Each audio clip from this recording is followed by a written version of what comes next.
पश्चिम बंगाल में भी ममता बनर्जी ने मोर्चा खोल दिया है। ममता बनर्जी ने आज बीजेपी शासित राज्यों में बंगाली बोलने वाले लोगों के साथ हो रहे उत्पीड़न का आरोप लगाते हुए विरोध मार्च निकाला है।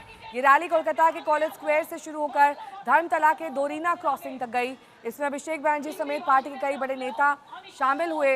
ये मार्च तकरीबन 3 किलोमीटर लंबा था, जिससे बारिश की बूंदाबांदी के बीच ममता बनर्जी मार्च करती दिखाई दी।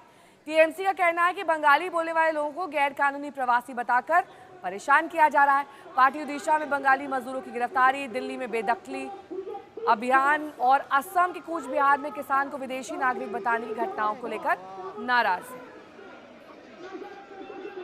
भारत सरकार একটা নোটিফিকেশন করেছে, জেনে রাখুন।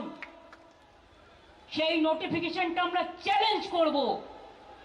লুকিয়ে লুকিয়ে করেছে, করে নিজেদের রাজ্যগুলোতে যেখানে বিজেপি আছে সেখানে পাঠিয়েছে।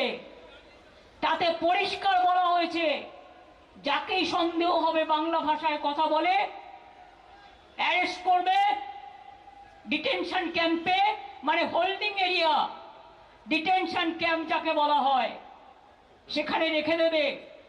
আমি এখন ঠিক করেছি, আমি বাংলায় বেশি করে কথা বলবো। ক্ষমতা থাকলে আমাকে ডিটেনশন ক্যাম্পে আগে রাখো, বাংলা ভাষায় কথা বলার লোকেদের আগে। হিন্দি ভাষীদের রাখলেও আমি করব।